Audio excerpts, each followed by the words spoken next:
The biggest challenge is time zone.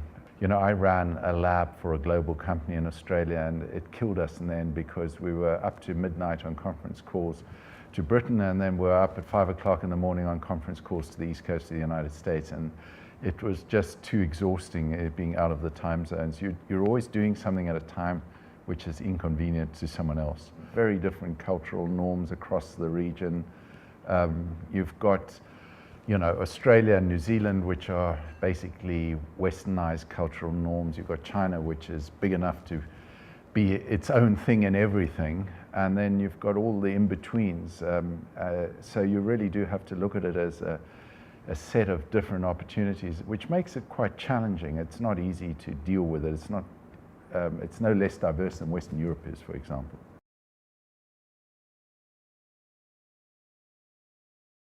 The one thing the IT environment has done is overcome the tyranny of distance. I can pretty well operate, other than the time zone issue, I can pretty well operate anywhere in the world as long as I've got good connectivity as though I was sitting in my office in Melbourne. I can interact with people on video, I can get all my data. The ICT does overcome the tyranny of distance, but you've still got to deal with the time zone issue and the cultural issues.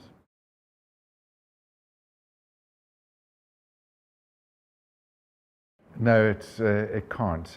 We are human beings after all. But face-to-face is extremely important. But I think IT-mediated face-to-face is going to become more valuable than direct face-to-face because there's the ability to record and transcribe and search afterwards. And I think as this explosion of information occurs, that ability to go back and search is so important, the knowledge management that it gives you.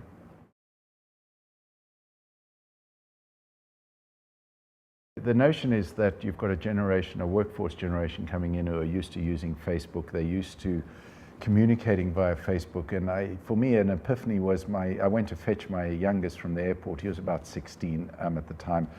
And he didn't say to me, oh, I need to check my email. He'd been in somewhere where he didn't have communications. And he said to me, oh, I've got to go and check Facebook. And it made me realize that email kind of is passé, at least it's a different aspect. You can get a new entrant into a business expressing his views and having the whole company see it. You can share something that, I'm working on this project, and you find out that 5 other people are working on the same project. That sort of sharing of information is extremely valuable. And previously you wouldn't know who to send it to. Now you have the ability to just broadcast it, and for the automation systems to find it for the people for whom it's relevant and to make those connections. The kids today are used to what I call a stream of consciousness. Is any random thought that pops into your head, you express and verbalize. And I think as they bring that into the workforce, they're going to find that the law of unintended consequences applies very strongly, and that's going to be a very unpleasant experience for them.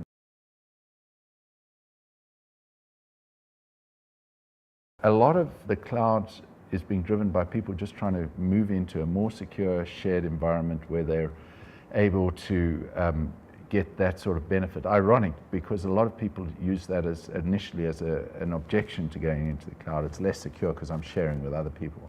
It's actually the opposite. The future is the cloud is going to move into what I call the solution phase, where instead of you taking your applications, running them in a big data center, you're going to buy a shared application from a global provider who's doing it for thousands of customers of the same ilk, and you're able to pick it up from them at their marginal cost in a much more effective way and link into what they call an ecosystem. A whole lot of other providers who connect into their data and into their application provide you extra services. So I think that's going to be the biggest transformation in the whole industry in the next 10 years. It will apply to everyone, and the convenience, speed, cheapness of that cloud infrastructure is going to just progressively move everyone into it over a period of time. What that period is, whether it's 10 years or 20 years, I can't forecast, but it's in 30 years' time, if we're having this conversation, we'll be laughing. It'll be like the notion that we don't have mobile phones. It'll be so obvious.